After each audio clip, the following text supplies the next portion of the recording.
Law number 13, the law of identity.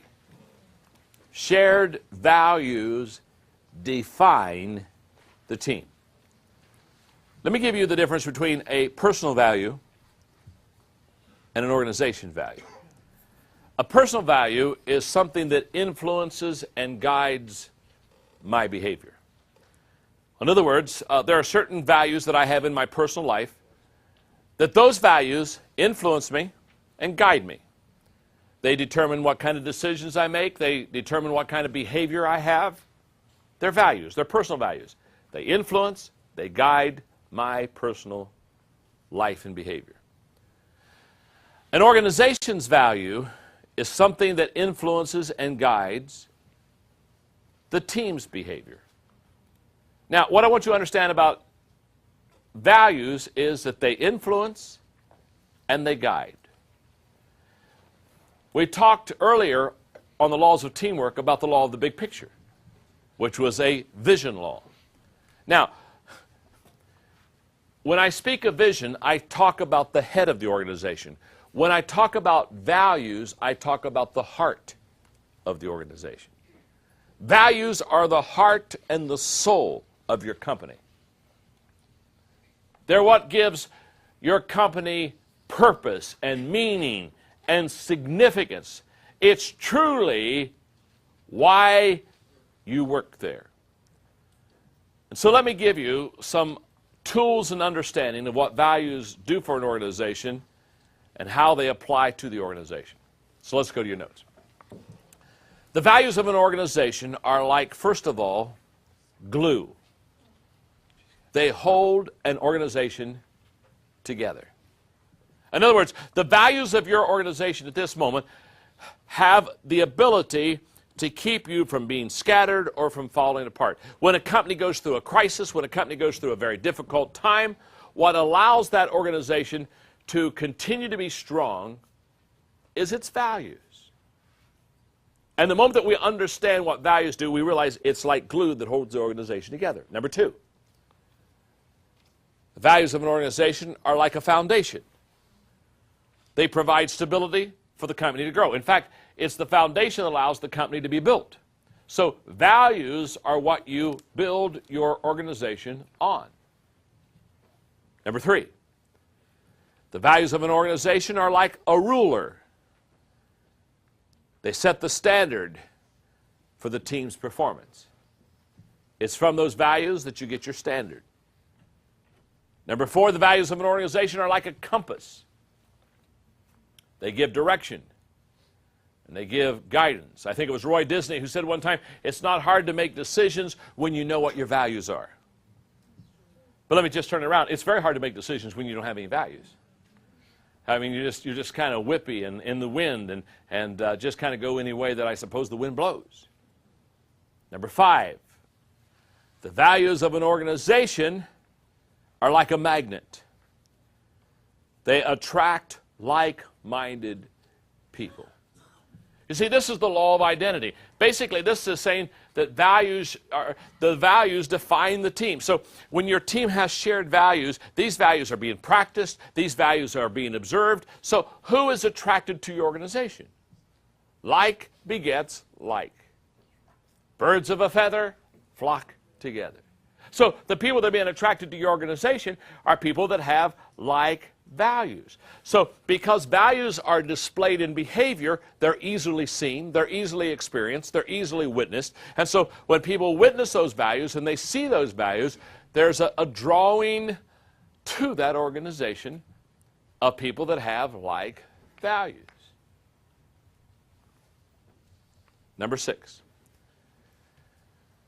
The values of an organization are like an identity. They define and they identify who the team really is. Now, I can get passionate about values, so let me just talk to you for a moment about one of the values of our company. We have 6 values in our Enjoy organization. But all I need to do is teach one. I don't need to teach 2, or I don't need to teach 3. One will get the point across. One of the values of the Enjoy group is that we truly want to add value to people. I said that in an earlier training tape today. My goal is to add value to people. When I go help somebody, when it's done, I want to say that I've been able to add value. If I've added value to them, I'm a happy person. So that is a personal value in my life. And because it's a personal value in my life, and because I'm a founder, and I'm an owner, and I'm a leader of an organization, that those values have bled through. And I've taught those values to my people. Basically, I've told them the only reason for us to exist is to add value to other people. And if we don't add value to someone, if we don't add value to an organization, if we don't add value to a company, if we don't add value to a congregation, if we don't add value to people, we really shouldn't be doing what we're doing. So let me share with you, when I was teaching this value to my organization, I shared with them 4 ways of how to add value to people. Remember, values are exhibited through behavior. So if adding value to people is a value of my organization, which it is, then I need to teach my people how to truly act out and behave and add value to people. And there are 4 things that you need to do to add value to people. I want to give those to you right now. Number 1. We add value to people when we truly value people. Now, isn't that simple? But it's powerful. Don't miss the statement. We add value to people when we truly value people. What I'm saying is this. If you or I don't truly value people, we truly won't add value to them. Can I tell you what happens when you don't value people? You take advantage of them. You use them for your means. You get all your motives impure in the process. You begin to manipulate. You begin to get into politics. You begin to play games with people. Your agenda gets real fuzzy. You see, you have to truly value people. If you don't truly value people, okay. You may add value to a person in an event or in a moment. But I'm not talking about events and moments. I'm talking about a lifestyle. I'm talking about my goal is to add value to Ron not only today, but tomorrow and next month and next year. And the only way that I can ever do that is if I truly value him as a person. Not value what he can do for me, not value what he's doing for his company, but just truly value him, period.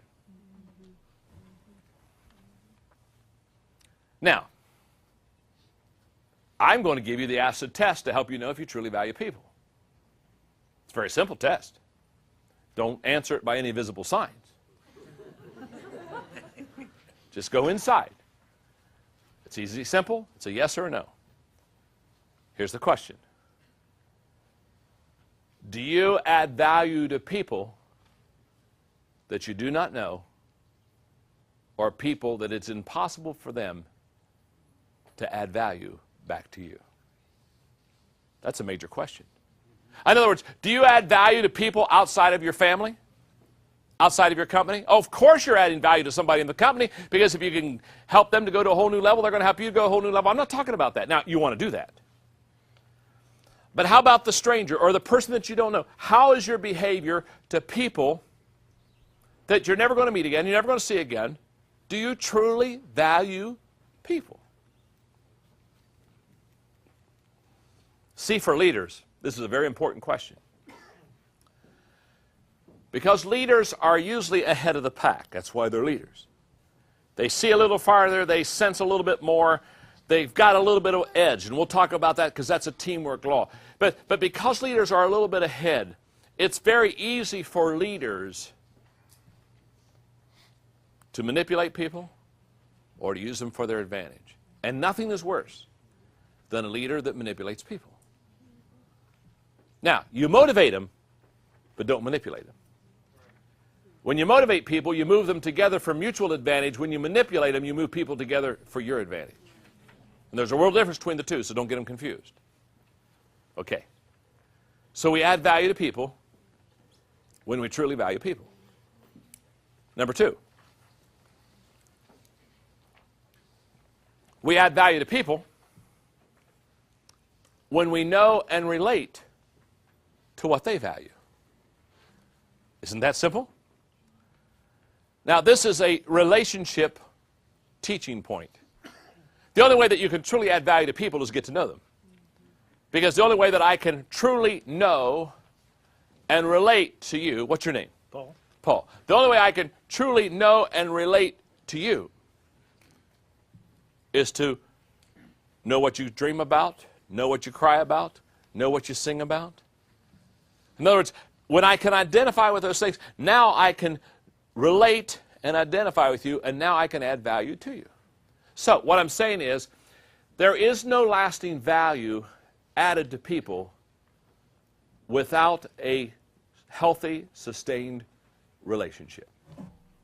Has to be. You can only add value to people that you know and relate to. Number 3, you add value to people. Now, this is a value that we have in the Enjoy group. That's why I'm teaching. That's why I'm passionate about it. You add value to people when you make yourself more valuable. Let me explain that one. You add value to people when you make yourself more valuable. Let me illustrate. The only way that I can increasingly add value to you is by increasingly improving myself. Now, I asked earlier, how many of you read the 21 Irrefutable Laws of Leadership? Okay, now. How many of you are going to read the 17 Laws of Teamwork? Now, let me tell you something. Thank you very much. My wife and kids will be happy. Now, let me tell you something about whatever books you read, whatever tapes you listen to, whatever conferences you attend. The only way I can continually add value to you is to continue to grow. Think about this. I have to make myself more valuable because that's the only way that I can continually add value to you. In other words, you're loving this conference and I'm enjoying teaching it, but can I tell you something? You don't want to come back tomorrow and hear the same stuff again. Been there, done that. So you're going to enjoy the teamwork book. But can I tell you something about the teamwork book? Once it's done, you don't want to buy another one. You don't want to say, boy, that was so good, I think I'll buy another one just like it. Not for yourself.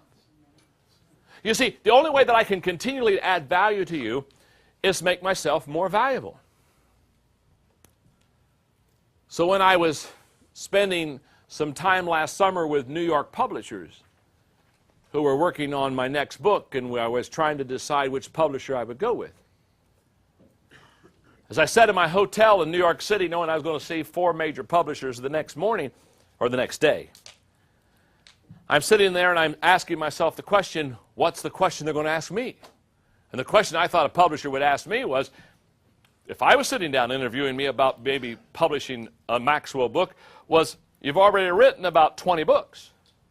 So I've got a question for you. Do you have any more books in you? Isn't that a good question? Or are you running out of gas? Are we getting an empty tank? So I sat down that night and I thought, how many books do I have in me? I don't know, but let it flow. 3 hours later, I have 7 books in me that haven't been birthed yet. Man, I looked at those 7 books. I said, my goodness, which one do I write next? And I was already writing 2 books, so I'm 9 books out.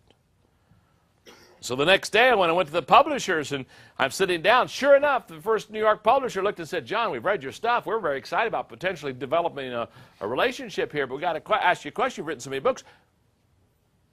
Do you have any more books in you? I said, I'm glad you asked. Are you ready to take notes?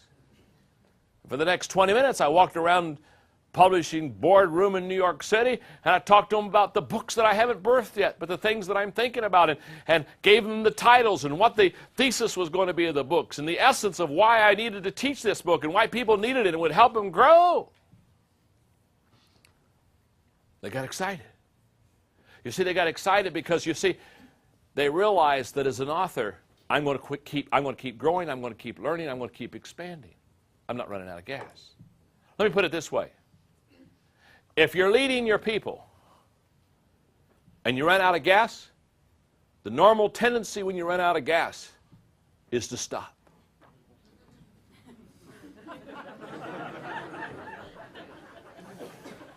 Can you handle me intellectually? Brilliance just keeps oozing out. So here's the way this works. I'm leading my organization, and all of a sudden I run out of gas. I'm no longer leading my organization. I know all kinds of people in companies. They still have the position of a leader, but they quit leading a long time ago.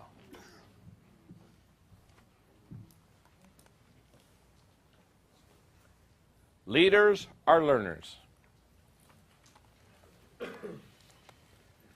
And you add value to people by valuing people. You add value to people by knowing and relating to what they value. You add value to people by making yourself more valuable. And again, just excuse my personal faith a moment. You add value to people by doing the things that God values. I believe that's the only thing that's eternal.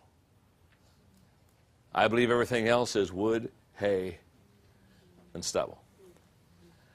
So last week I was in the Caribbean with Todd Duncan, who is a major teacher, trainer, leadership development for people that are mortgage professionals, and he had 75 presidents of companies in a room, and I spent a day with them. When I was done, I looked at Todd and I said, I got a question to ask you. Did I add value? Was it worth the expense? Todd gave me a big old grin. He's a big guy, tall guy, gave me a big hug and said, John, you have no idea what you've done for us. Okay, I can get on a plane. I can go home. I'm happy. I added value to people. It's a value in my life. I encourage you, as a team member, as a team, get together, sit together, and begin to outline what your personal values are and what your team values are. And listen to me very carefully. The only way that you can be successful on your team is when your personal values match the team values. When your personal values are out of whack with the team values, you may be on the team, but you won't be effective. That's the law of identity. Shared values define the team.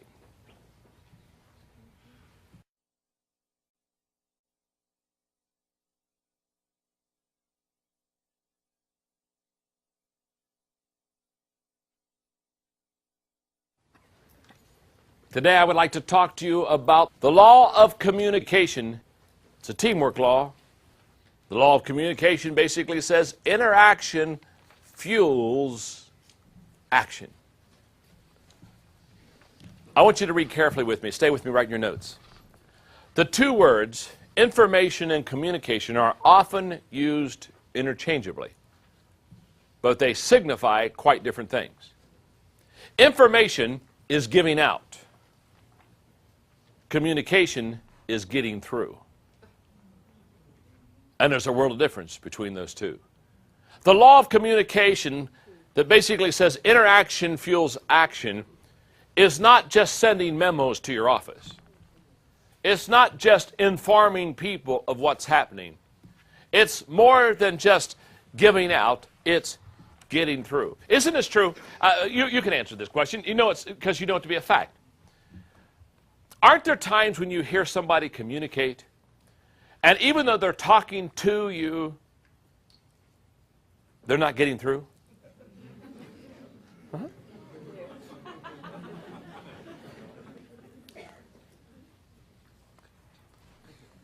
I mean, haven't you just listened to somebody speak sometimes, and I mean, your mind just goes grazing. I mean, I see this happen all the time. I see where people in leadership positions are trying to communicate to their staff or to their team. And I'm in the room and I'm watching this, and because communication is something I work hard at and really try to learn to do hopefully as well as I possibly can, because I understand communication and study communicators and understand the dynamics and the artwork of communication. There are a lot of times when I see leaders communicating with people and I want to, they're talking, I want to stop them and say, excuse me. Nobody's home.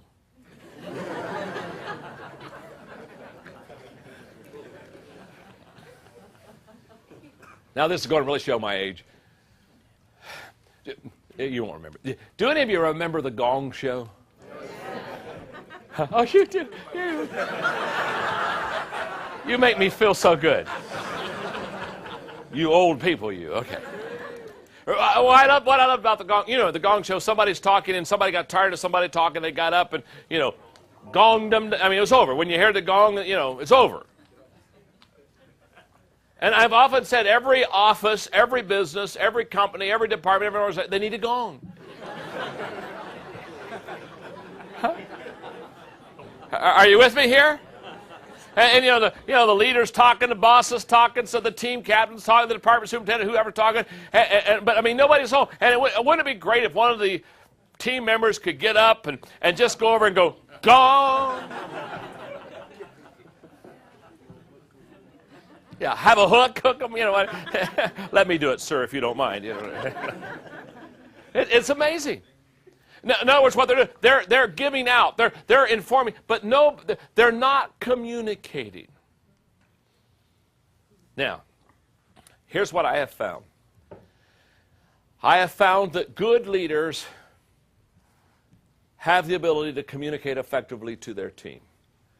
So what I've tried to do in this lesson is give every person, whether you're the leader on the team or one of the team members, because communication has to constantly be going on all the time. In fact, I believe that even, quote, during the game, the teams that play best together are the ones who communicate together. But I'm going to give you some principles of how to, quote, get through to your team. Number one, follow the puzzle principle. And the puzzle principle is very simple. Less time for less pieces. In other words, if you've only got 3 pieces, you only got 3 thoughts, you only got 3 ideas, don't take an hour. Understand? Reduce it down. Your goal is not longevity. Okay. Your goal is to communicate effectively. And the quicker you can say something, the better off it's going to be communicated. Number 2, repeat the message. No matter what you have said to your team, say it again. You say, well, no, I just said that. That's good. Say it again. In fact, anybody that studies communication says that in a 15-minute lecture, if you really want a point to be understood, you have to repeat it 8 times. So what am I saying about communication? Well, what I'm saying is repeat it 8 times. Repeat it 8 times. Repeat it 8 times. Repeat it 8 times. Repeat it 8 times. See how that works? You're going to go home. You're going to go home today and say, "What did the guy teach you about teamwork?" Repeat it 8 times. See, you got this. It's like the old preacher who said, when I get out to preach, he says, "I tell him what I'm going to tell him. Then I tell him. Then I tell him what I told him." Okay? Good communicators repeat it. Repeat the message. Number 3, heed the 2x4 rule. And the 2x4 rule is the first 2 minutes determine the success of the next 4. In fact, if you're not good in the front 2, don't do the back 4. That's why many times when somebody's saying something not really communicated and they start off, they've been there for 2 minutes, I want to stand up and say, "It's over." Now they say, "Well, no, it's not over. I'm not done yet." Well, you may not be done yet, but it's over. It's like a guy came up to me the other day and said, how long should I speak? I said, how good are you? We don't give an equal amount of times for everybody. For somebody, some people, 5 minutes is a stretch. For some people, 5 minutes is 4.5 too long. Number 4, avoid the hammock speech. Strong on the ends, soft on the middle. You say, what do I do with the hammock then? Eliminate the middle. If you're strong on the ends, go from one end to the other end.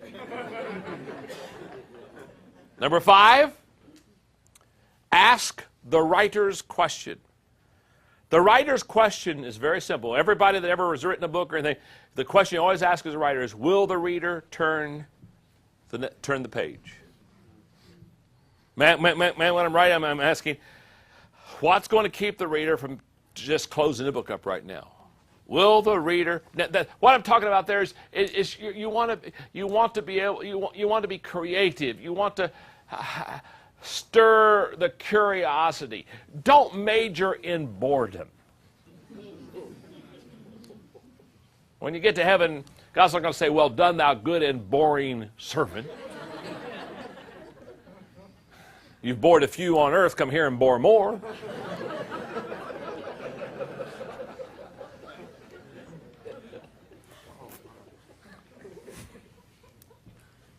Number 6. Place a 10 on your teammates' heads. And here's why. You will communicate to people based on your belief in people. That's a fact. If I honestly think that I'm talking to you, and if I honestly feel that you're a 2, I'll communicate to you like you're a 2. I'll talk down. I'll probably be condescending. I will not be at all inviting. I will probably short-circuit the whole deal. So, how do you avoid that?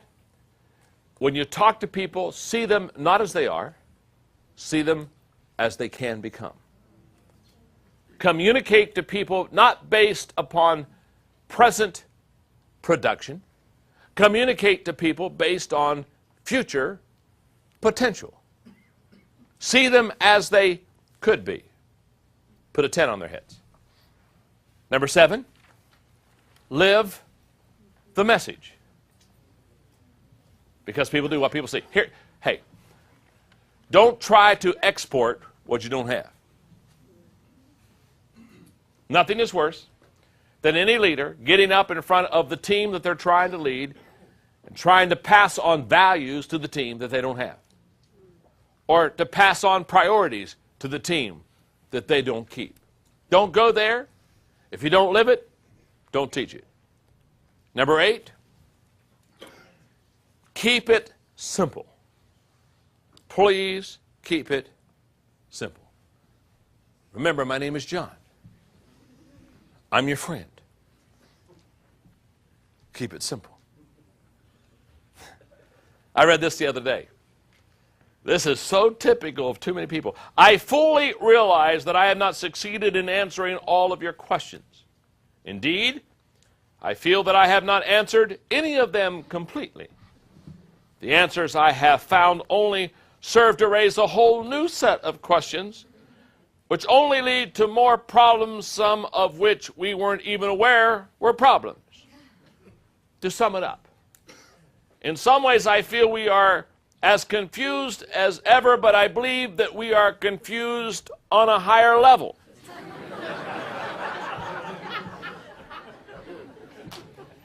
Haven't you been there before? Haven't you? I listen to some people and I look around the room and I'm saying, am I the only stupid man in the room? I was talking to another guy just the other day in the business community, and he was talking to me. There were about 3 or 4 others in the room, and he lost me. I couldn't hang with him. I didn't have the mental strength to hang with him.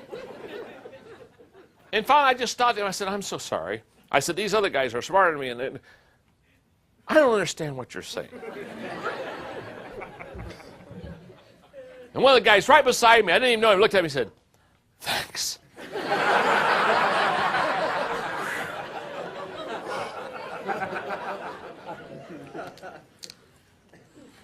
This is one of my favorite. You talk about keeping it simple, communication pieces. I just love this one. This is on a college campus. President to academic vice president. Just listen to this. Okay. Next Thursday, Halley's Comet will appear over this area. This is an event that occurs only once every 75 years. Call the division heads and have them assemble their professors and students on the athletic field and explain this phenomenon to them. If it rains, then cancel the observation and have the classes meet in the gym to see a film about the comet. Academic vice president to division chairman. By order of the president, next Thursday, Halley's Comet will appear over the athletic field. If it rains, then cancel classes and report to the gym with your professors and students, where you will be shown films, a phenomenal event which occurs once every 75 years. Division chairman to the professors. By the order of the phenomenal president, next Thursday, Halley's Comet will appear in the gym.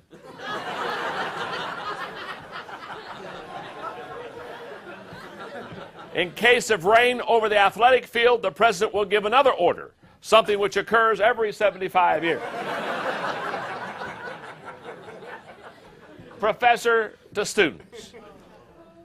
Next Thursday, the president will appear in our gym with Halley's Comet, something which occurs every 75 years. If it rains, the president will cancel the comet and order us all out onto our phenomenal athletic field. Student writing home to parents. When it rains next Thursday over the school athletic field, the phenomenal 75-year-old president will cancel all classes and appear before the whole school in the gym accompanied by Bill Haley and the Comets.